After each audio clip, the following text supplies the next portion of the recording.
Totul a pornit sau a fost ideea ginerului meu, Iorg, soțul Ralucăi.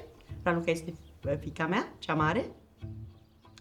În 2011, noi eram la fân și au venit încoace și ne l-au prezentat și chiar s-au dus undeva pe unde era stâna și s-au așezat acolo pe piatră și asta i-a plăcut cel mai mult, valea cu rarăul în fața noastră.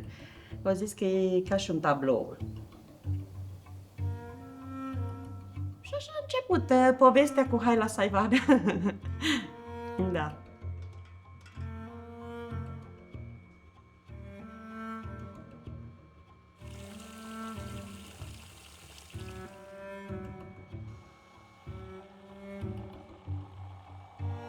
De la vaci facem brânză, smântână, unt, de toate.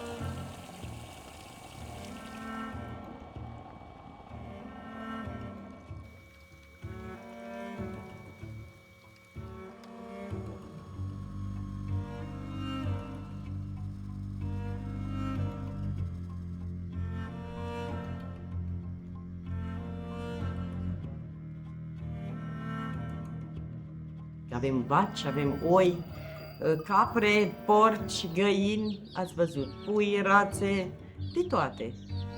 De toate și tot tăiem și, na, cât de cât, măcar știm că e cât de cât crescut cu ce dăm noi. Știi ce dai, știi ce tai, știi ce ai. Am grădinișă acasă, dar am aici pentru că na, e mai aproape, vrei un pătrunjel, te-ai dus. Începând de la ceapă, roșii, cartofi.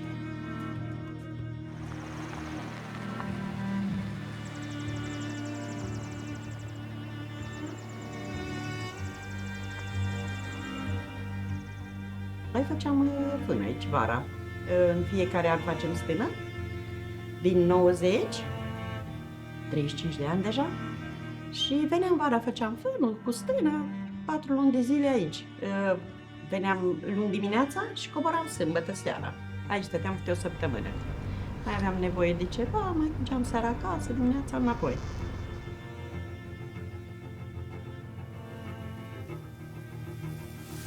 Când începeam aici la fân, veneam exact cu tot ce aveam acasă, cu cățel, cu purcel, cu absolut tot.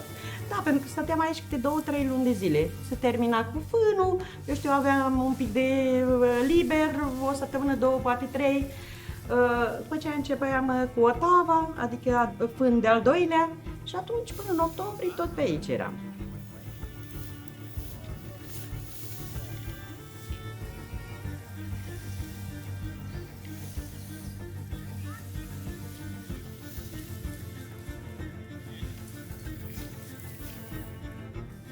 Prefer căldura din bucătărie decât să stau în soare la fân. Da, prefer rău mai mic.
De 5 ani de zile de când am deschis aici, soțul stă permanent. Cu vară, cu iarnă, el nu coboară. Doar, da, coboară așa, dar animalele sunt aici, da. N-am mai deloc acasă. De mic copil cu animale, nu... Animale am destule, am vreo 70 de oi și vreo 4 vaci, porci, de toate, pentru toți.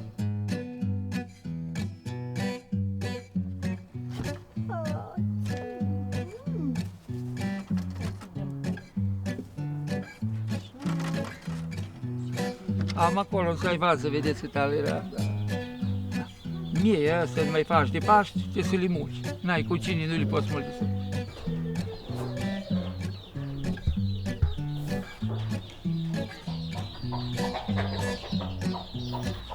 Am oi cu mărg, ați văzut cum mărg așa ca salvați. Dacă văd un om străin, nu le mai văd, mărg așa ca caprioarele, da? Învățate numai cu mine, da? Oi, faine, ascultă, amară.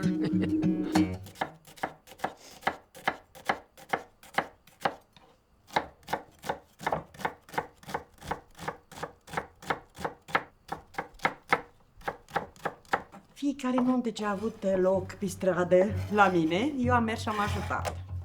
Și așa am învățat. Câte puțin am furat, să zicem, de la fiecare bucătăreasă care era pe vremea aceea. Da, și apoi am făcut cursuri de bucătar și după ce au fost copii destul de mari ca să-i pot lăsa, pentru că la început a fost greu, na, trebuie să am grijă și de ei, plus animale, adică când m-am măritat era un graj cu 12 animale, 12, 14 chiar, da.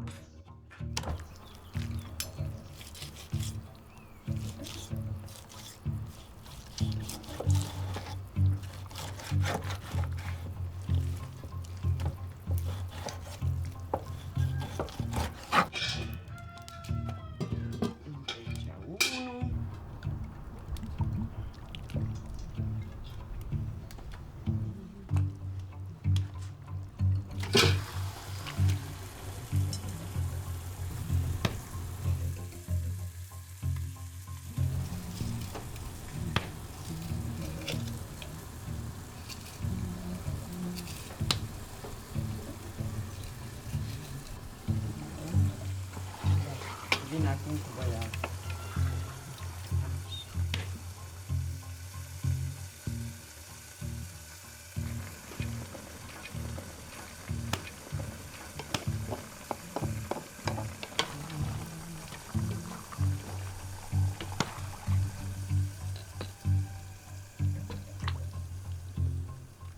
Asta au vrut să o taie de foc. În Demolăș, când au auzit, hai să o cumpărăm. Pentru că au fost multe în vama la început, așa, dar s-au spart și s-au dat la foc. Ei, același lucru vroia și el să facă. Căutau meseriaș, nu găseau. Dai seama, e greu. Era când? Am 8 ani în urmă. Noroc că am găsit niște băieți un pic, să zicem, nebuni între ghilimele, care au pus pe mașini de astea mari, pe cu tractor, cred că au fost adus până pe capotă. O sunat ea, nepoate, hai. Eu lucram în lemn rotund, caban, în lemn rotund. A fost foarte greu de adus, mai ales bârnele și aici la restaurant și la Casa Mare, bârne de 11-12 metri.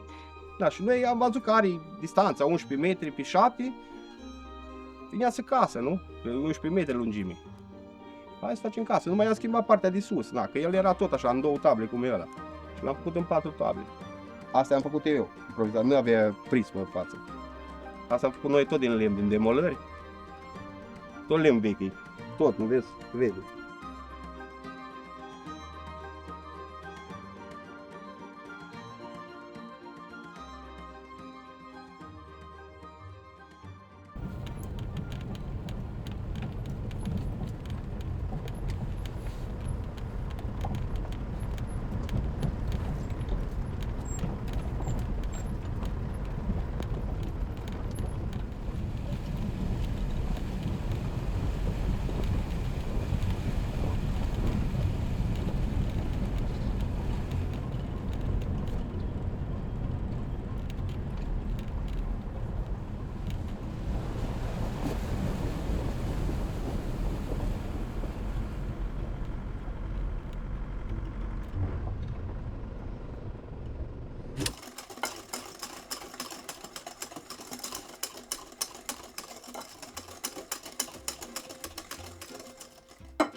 Am început cu patiserie, pentru că la început, da, îmi plăcea foarte mult să fac prăjituri.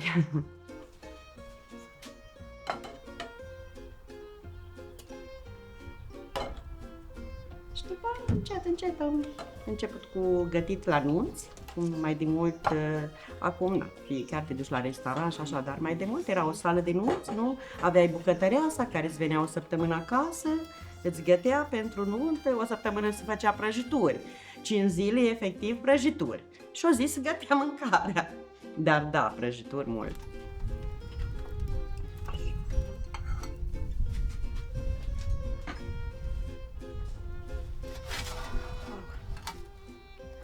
Puțin mult, este gata.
Cine vine aici se simte ca la bunica, da? Asta zicea și Ralu. Mami, te comporți ca și o bunică cu toată lumea. Asta încerc să fac.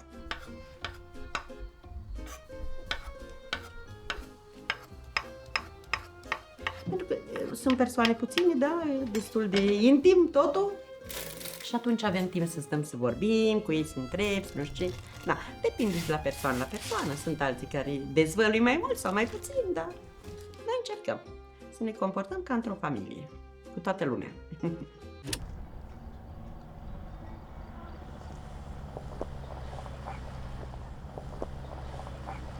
Vin oameni faini, oameni cu suflet. Socializarea nu mai spun cât pot vorbi eu, deci câteodată mai trebuie și pușul câte un stop.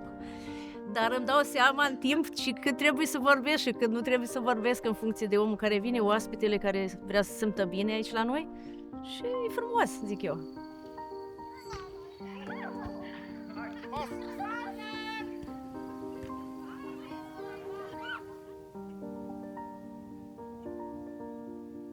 Zic eu, e frumos, face parte din copilărie și toată lumea e încântată. Sunt care le place, mai sunt o parte care le place și nu prea, mai prinde o ploaie, mai nu știu ce, sunt niște chestii combinate. Dar la final suntem în vârful dealului, ce mai faci o experiență nouă, sau 5 stele, sau aici pe vârful dealului, nu?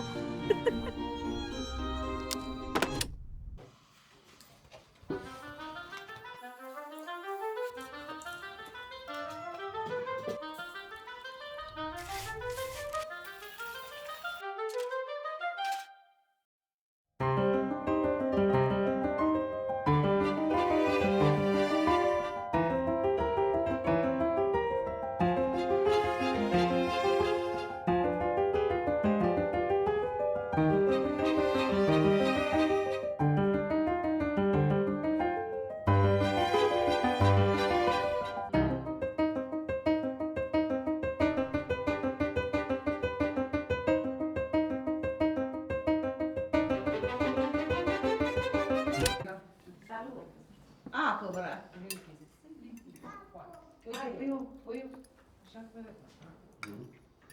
E rece afară, că ai luat portocală. Ce frică afară, că ăsta e bine. Mă atacă la oase. Băi, dar nu poți să rădești tu carnea asta. Ești mică la masă. Poate până așa? Da. Lasă acolo pe acolo prima. Ce aveți calmată? Da.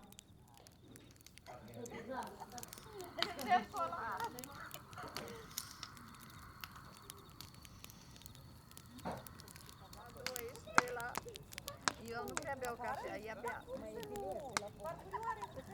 Auzi, pagina crezi cu pantaloni toți găuriți, un model nou, perforați. După ce vă dau desertul, cât strâng fetele de oie. Dacă vrei ceva, nimic nu e imposibil. Și dacă îți dorești din suflet, primul pas la trebuie să-ți placă sau să fii nevoită, nu știu, zice că da, să fii nevoită, înveți.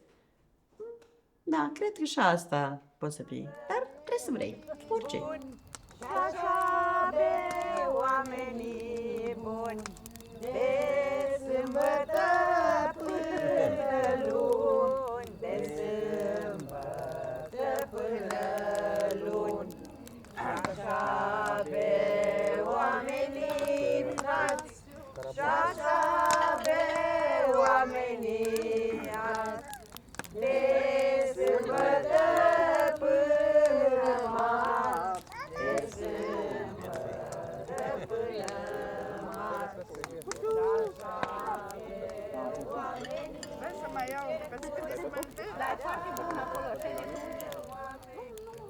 Hai că nu mai bine faci ciorapul. Nu trebuie breu. E ceva neînțeles. Ultima parte. Ea le trage ultima.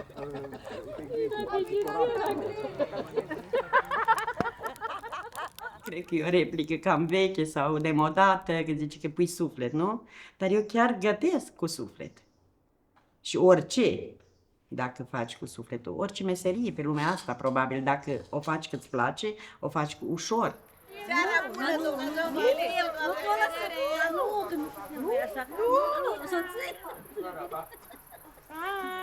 Seară bună!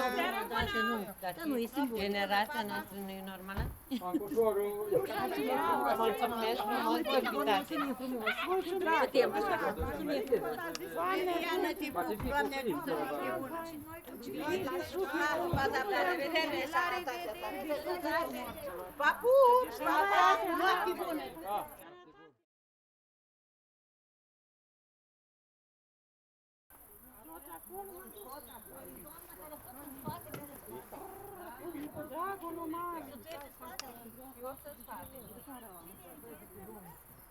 Hai, mamă, hai! Opa! What?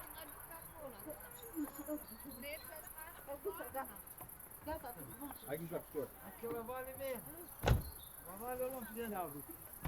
Mulțumesc Seară că ați faină. venit! La fel, mersi că ați venit! Pa! Seară bună! Seară bună, mulțumim! Pa, pa! Ciao, ciao! Pa, pa!